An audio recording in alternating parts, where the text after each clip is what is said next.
आप सभी को मेरा नमस्कार।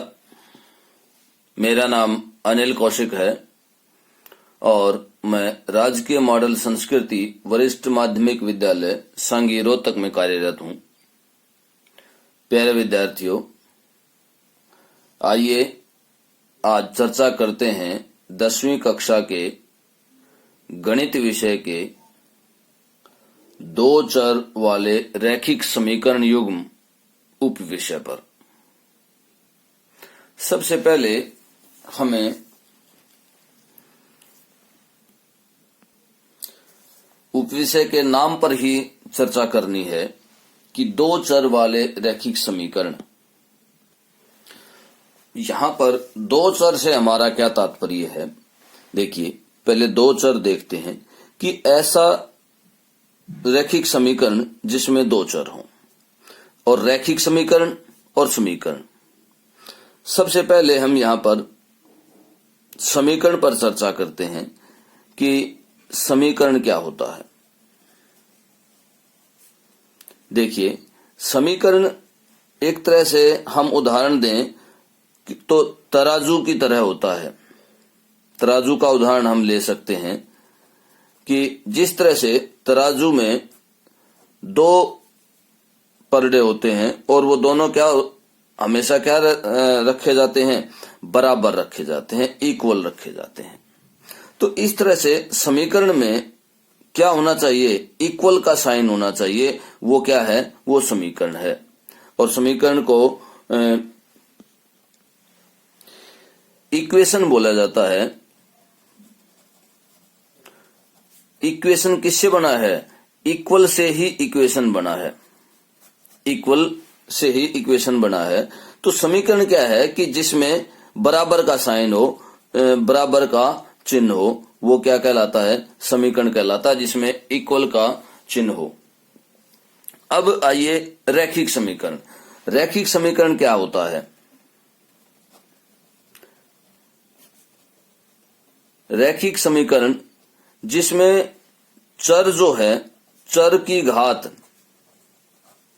क्या होनी चाहिए, एक होनी चाहिए। चर की घात एक हो, या ऐसा समीकरण जिसका हम अगर ग्राफ बनाएं, अगर हम ग्राफ बनाएं तो क्या आए,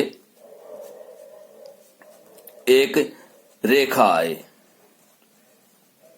एक सीधी रेखा या रेखा कह सकते हैं आप, कि एक रेखा आए। तो इस तरह से हमने समझा कि रैखिक समीकरण क्या होता है और समीकरण क्या होता है। आइए अब दो चर वाले रैखिक समीकरण पर चर्चा करते हैं। दो चर वाले रैखिक समीकरण।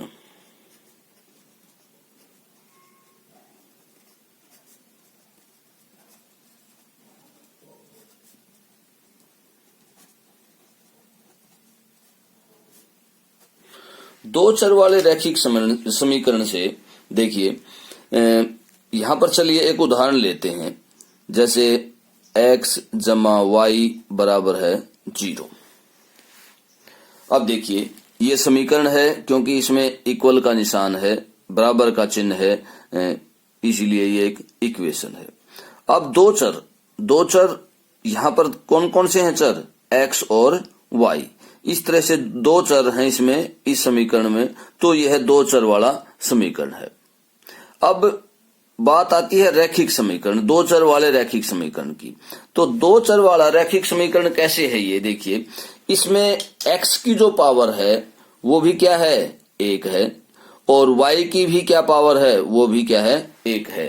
तो दोनों चरों की जो घात है वो एक है। तो इस तरह से यह क्या है, एक रैखिक समीकरण है। और इसका जब हम ग्राफ बनाएंगे तो एक सीधी रेखा आएगी इस तरह से। इस तरह से एक रेखा इसके ग्राफ को रिप्रेजेंट करेगी। तो इसलिए इसको रैखिक समीकरण बोला जाता है कि एक रेखा इसके ग्राफ को रिप्रेजेंट करेगी। तो इस प्रकार यहां पर हमने समझा कि दो चर वाले रैखिक समीकरण क्या होते हैं। आइए अब चर्चा करते हैं कि दो चर वाले रैखिक समीकरण युग्म युग्म से आप क्या समझते हैं? युग्म का मतलब होता है जोड़ा, कि इसी तरह के दो समीकरण, रैखिक समीकरण। अब हमारा जो सिलेबस है उसमें दो चर वाले रैखिक समीकरण के बारे में चर्चा की गई है। तो चलिए एक उदाहरण लेते हैं कि 2x + 3y = 5 and 6x + 5y = 7। इस तरह से हमने दो रैखिक समीकरण लिए। तो दो चर वाले रैखिक समीकरण युग्म मीन्स जोड़ा। अब हम इस तरह के रैखिक समीकरणों के हल पर चर्चा करेंगे या इनके बारे में चर्चा करेंगे। ये दोनों क्या है? रैखिक समीकरण हैं। क्यों? क्योंकि दोनों चरों की जो घात है वो क्या है? 1 है। यहाँ पर भी x की घात 1 है, यहाँ पर y की घात 1 है, यहाँ पर x की घात 1 है और यहाँ पर y की घात क्या है? 1 है। पावर जो है 1 है। तो इस प्रकार हमने समझा कि दो चर वाले रैखिक समीकरण युग्म क्या होते हैं। आइए अब चर्चा करते हैं कि दो चर वाले रैखिक समीकरण युग्म की सामान्य स्थिति क्या होगी, कि ऐसी स्थिति जिसमें हम सभी जो रैखिक समीकरण युग्म है वो लिख सकें। तो देखिए, जिस तरह से हमने ये रैखिक समीकरण लिखा हुआ है, दो चर वाला रैखिक समीकरण है, इसी तरह से हम दो चर वाला रैखिक समीकरण की सामान्य दशा लिखेंगे कि दो चर वाले रैखिक समीकरण की सामान्य स्थिति। सामान्य स्थिति क्या होती है कि उस स्थिति में प्रत्येक जैसे समीकरण है, समीकरण की बात करें तो समीकरण लिखा जा सके।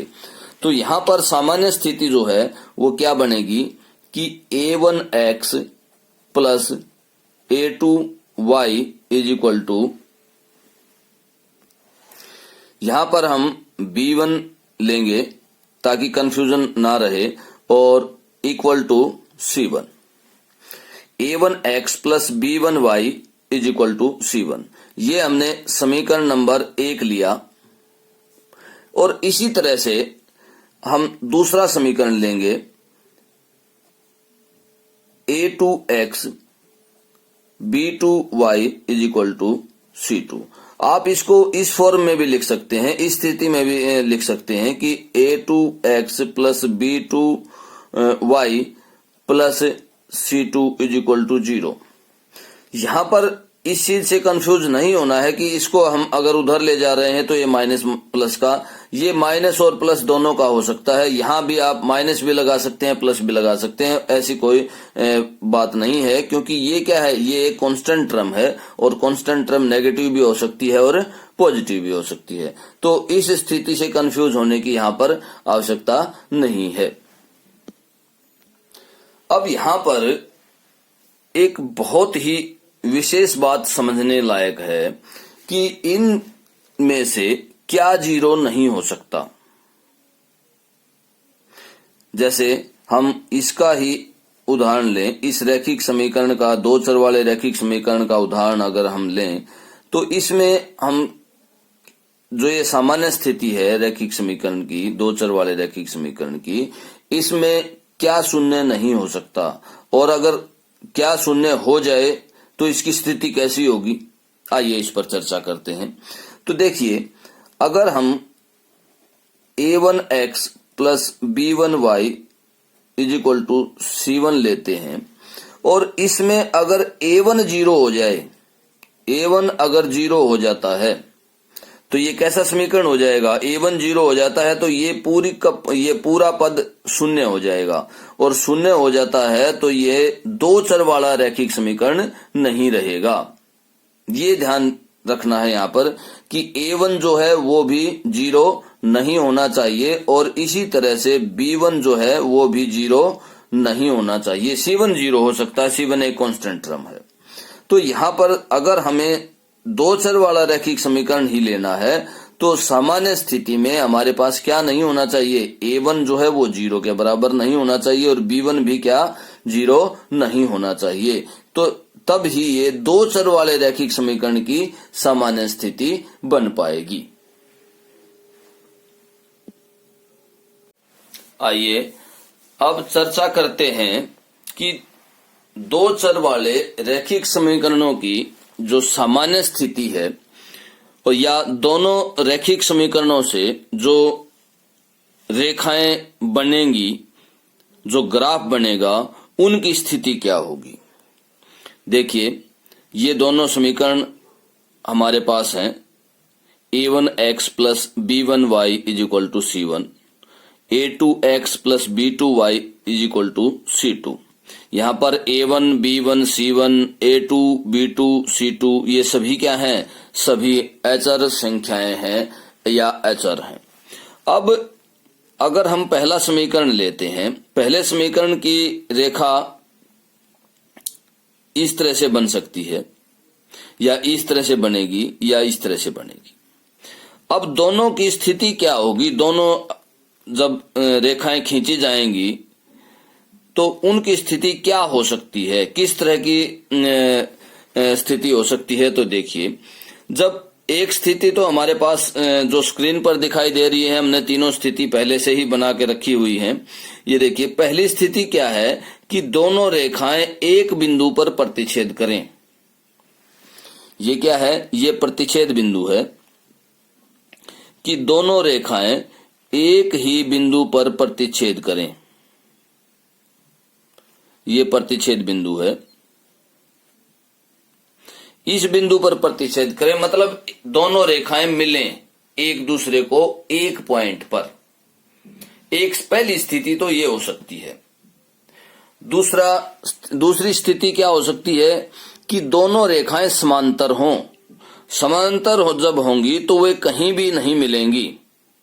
तो दूसरी स्थिति ये हो सकती है कि अगर हम एक समीकरण की ये रेखा बनाए, इस तरह माने, और दूसरे की ये मान ले, तो दोनों की स्थिति इस तरह की है। तो दूसरी स्थिति क्या है कि समांतर होंगी।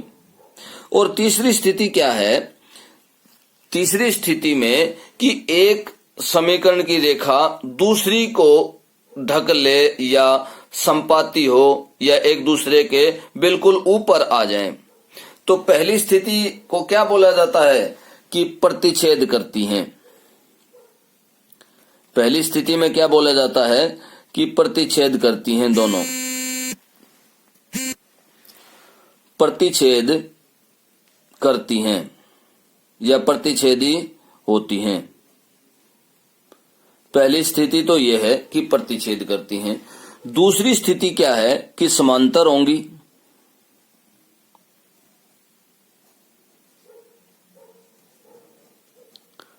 समांतर होंगी, समांतर होंगी। और तीसरी स्थिति क्या है कि संपाती होंगी। पहली स्थिति प्रतिच्छेद कि दोनों रेखाएं एक बिंदु पर मिलेंगी। दूसरी स्थिति क्या होगी कि दोनों समांतर होंगी, कहीं भी नहीं मिलेंगी। और तीसरी स्थिति होगी संपाती होंगी। संपाती होंगी तो कैसी होंगी कि एक दूसरे के ऊपर होंगी। तो इस तरह से हमने देखा कि दो चर वाले जो रैखिक समीकरण हैं उनको अगर हम ग्राफीय विधि से सोल्व करेंगे या उनका अगर हम ग्राफ खींचें तो हमारे पास तीन स्थिति उत्पन्न होती हैं, प्रतिच्छेद करती हैं या समांतर होंगी या संपाती होंगी। तो इस तरह से हमने देखा कि जब हमारे पास दो चर वाले दो रैखिक समीकरण होते हैं और उनका ग्राफ अगर हम बनाएं तो वो किन तीन स्थितियों में होता है। इसमें प्रतिच्छेदी रेखाएं होती हैं, ये प्रतिच्छेदी रेखाएं, और इसमें समांतर रेखाएं होती हैं इस स्थिति में, और इसमें दोनों रेखाएं कैसी होती हैं, इसमें होती हैं संपाती रेखाएं। अब ग्राफ से ही आपको पता लग जाएगा, देखने से ही पता लग रहा है कि दोनों समीकरणों के कॉमन जो सॉल्यूशन है या सारो हल जो है वो कितने होंगे। तो देखिए, इसमें जब दोनों रेखाएं एक बिंदु पर मिलती हैं तो यहां पर कितने हल हो सकते हैं, एक ही हल हो सकता है। तो इस स्थिति का केवल इस स्थिति में कितने हल होंगे, केवल एक हल होगा, केवल एक हल, क्योंकि यह एक ही जगह मिल रही है। तो इसलिए इसके हल कितने होंगे, सॉल्यूशन कितने होंगे, केवल एक ही हल होगा। अब आइए दूसरी स्थिति पर चर्चा करते हैं कि जब दोनों रेखाएं समांतर होंगी तो कितने हल होंगे।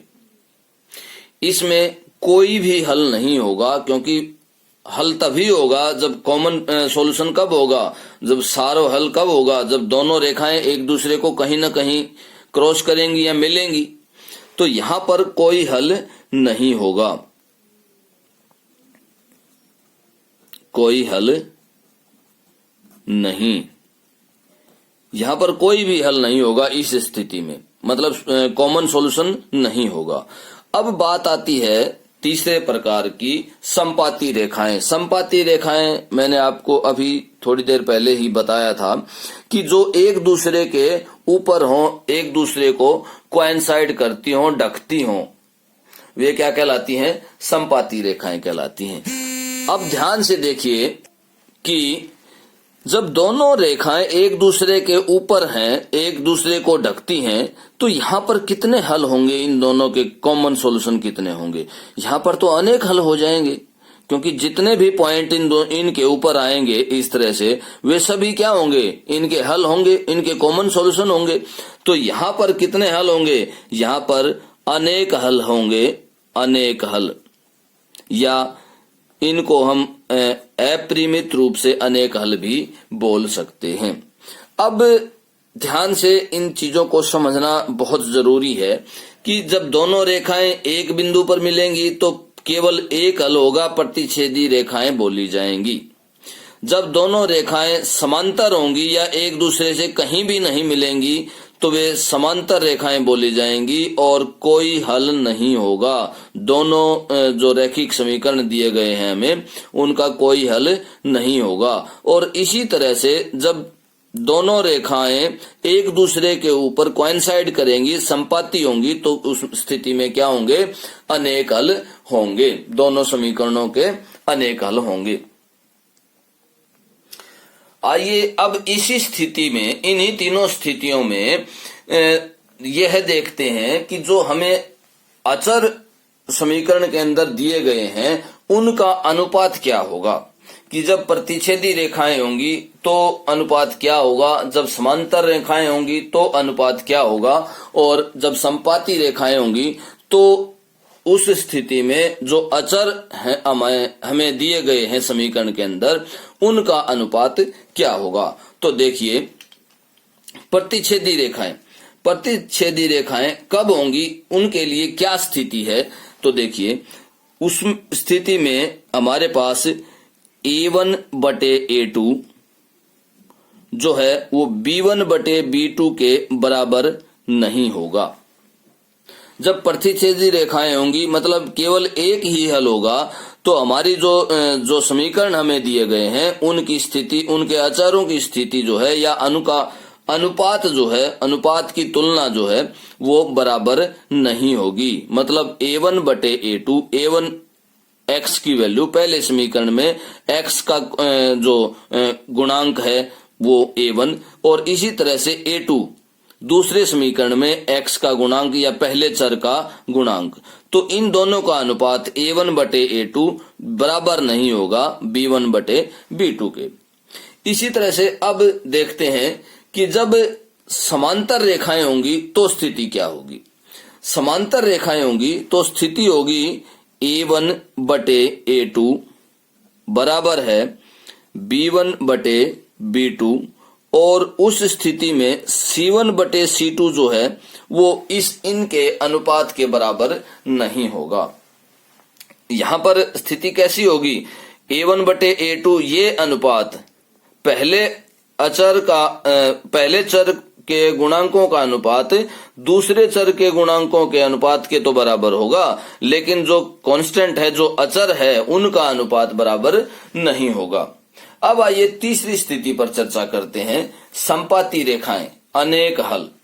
इस स्थिति में क्या होगा कि A1 बटे A2 मतलब जो ये अनुपात है वो दूसरे चर के गुणांकों के अनुपात के बराबर होगा, और कांस्टेंट जो टर्म है उनका भी अनुपात क्या होगा? बराबर होगा। अब इस स्थिति में क्या होगा कि कोइंसाइड करेंगी तो एक जो समीकरण है वो दूसरे समीकरण को किसी संख्या से गुणा करने पर प्राप्त होगा, तभी तो उनका अनुपात बराबर होगा तीनों का। तो इस तरह से हमने देखा कि प्रतिच्छेदी रेखाएं केवल एक हल, तो जो अनुपातों की तुलना है वो इस प्रकार होगी कि A1 बटे A2 not equal to B1 बटे B2। इसी तरह से कोई हल नहीं होगा या समांतर रेखाएं होंगी तो A1 बटे A2 इक्वल होगा B1 बटे B2 के, लेकिन C1 बटे C2 के इक्वल नहीं होगा। और इसी तरह से अनेक हल में ये तीनों ही जो अनुपात हैं वो क्या होंगे? बराबर होंगे। आइए अब तीनों स्थितियों का एक एक उदाहरण लेकर समझते हैं। पहली स्थिति के लिए हम लेते हैं x माइनस 2y बराबर है 0 और 3x minus plus 4y minus 20 is equal to 0। यहां पर हमने ये उदाहरण लिया है। अब इस स्थिति में हमें देखना है कि क्या ये स्थिति फॉलो हो रही है। तो देखिए ध्यान से, A1 क्या है? x का गुणांक। पहले समीकरण में x का गुणांक क्या है? 1 है, तो 1 बटे A2 क्या है? 3 है यहां पर, और B1 क्या है हमारे पास? B1 है -2, B2 है 4। अब ध्यान से देखिए, क्या ये बराबर आ रहे हैं? ये बराबर नहीं आ रहे हैं। तो इस स्थिति में क्या होगा? केवल एक हल होगा। मतलब किस तरह की रेखाएं आएंगी? प्रतिच्छेदी रेखाएं हमारे सामने आएंगी। आइए अब एक ऐसा उदाहरण लेते हैं जिसमें समांतर रेखाएं आएंगी। देखिए, x plus 2y minus 4 is equal to 0 और 2x जमा 4y minus 12 is equal to 0।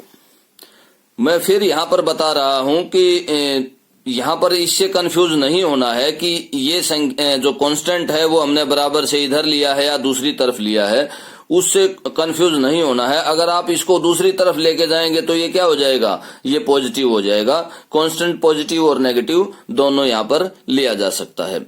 अब इस स्थिति में आइए देखते हैं कि किस प्रकार अनुपातों का व्यवहार रहेगा। देखिए कि यहां पर A1 क्या है? A1 1 है और A2 हमारे पास क्या है? 2 है।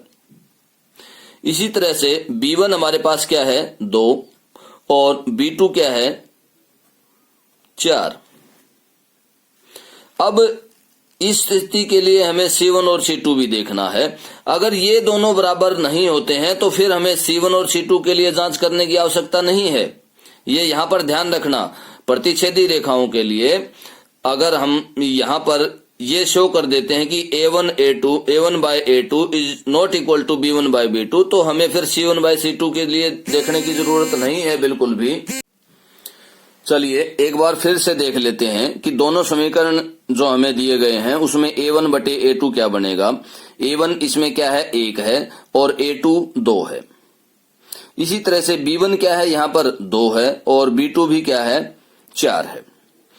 अब हमें C1 और C2 देखना है। C1 क्या है हमारे पास, C1 आप लगा सकते हैं -4 और इसी तरह से C2 क्या आएगा, -12। अब ध्यान से देखिए, यहाँ पर ध्यान देने योग्य बात क्या है कि अगर हम इसको हम स्टैंडर्ड फॉर्म में लिखें तो ये भी क्या आ जाएगा, 1/2। तो ये जो अनुपात है वो बराबर से हो रहा है। और ये अनुपात देखिए, यहाँ इसको अगर हम करें तो ये आएगा 1/3। तो ये अनुपात बराबर नहीं है। तो इस स्थिति में हमारे पास क्या होगा, कोई हल नहीं होगा, समांतर रेखाएं आएंगी। तो इस तरह से हमने चर्चा की कि प्रतिच्छेदी रेखाएं कब आएंगी और समांतर रेखाएं कब आएंगी। आइए अब चर्चा करते हैं कि संपाती रेखाएं कब शो होंगी। तो देखिए, उसके लिए हम एक और उदाहरण लेते हैं। 2x + 3y - 9 = 0 and 4x + 6y - 18 = 0। जैसा कि मैंने आपको पहले भी बताया था कि देखिए, अगर इस समीकरण को हम 2 से गुणा कर देते हैं तो ये समीकरण आ जाएगा। अगर इसको 2 से गुणा करें तो यहाँ पर 4 आएगा, यहाँ पर कितना आएगा, 6 आएगा और यहाँ पर कितना आ जाएगा, 18 आ जाएगा। तो इस तरह से अगर हम एक समीकरण को किसी कांस्टेंट से गुणा करते हैं तो दूसरा समीकरण आ जाता है, तो वहां पर क्या होगा, अनेक हल होंगे, अर्थात रेखाएं जो है वो संपाती होंगी। इसको देख भी लेते हैं कि कंडीशन क्या, ये हमारी ये कंडीशन जो है वो पूरी फॉलो हो रही है या नहीं हो रही है। तो देखिए, यहां पर A1 क्या है, 2, A2 क्या है, 4 है और B1 3, B2 6, इसी तरह से ये -9 और -18। अब प्रत्येक स्थिति में ध्यान से देखिए, प्रत्येक स्थिति में जो स्टैंडर्ड फॉर्म है वो क्या बन रही है, बराबर बन रही है, इक्वल बन रही है। और A1/A2 B1/B2 C1/C2 हमारे पास आ रहा है। तो इस स्थिति में संपाती रेखाएं या अनेक हल होंगे और हमारी स्थिति क्या होगी कि ये जो अनुपात हैं, तीनों ही अनुपात जो हैं बराबर होंगे। तो इस प्रकार हमने देखा कि जो समीकरण, जो 2 चर वाले रैखिक समीकरण हमें दिए गए हैं, उनमें हम प्रतिच्छेदी रेखाएं या केवल एक हल के लिए क्या स्थिति होगी, उसमें A1/A2 ≠ B1/B2 होगा। और जब समांतर रेखाएं या कोई हल नहीं होगा तो स्थिति क्या होगी अनुपातों की कि A1/A2 = B1/B2 होगा, लेकिन C1/C2 जो कांस्टेंट का अनुपात है वो इनके बराबर नहीं होगा। और इसी तरह से तीसरी स्थिति में संपाती रेखाएं होंगी, अनेक हल कहे जाएंगे या अनेक हल आएंगे और जो अनुपातों की स्थिति है वो A1/A2 = B1/B2 = C1/C2, मतलब तीनों ही अनुपात बराबर होंगे। तो पहली स्थिति में पहले ही दोनों अनुपात बराबर नहीं होंगे, दूसरी स्थिति में पहले दोनों अनुपात बराबर होंगे, तीसरा अनुपात बराबर नहीं होगा और तीसरी स्थिति में तीनों ही अनुपात बराबर होंगे।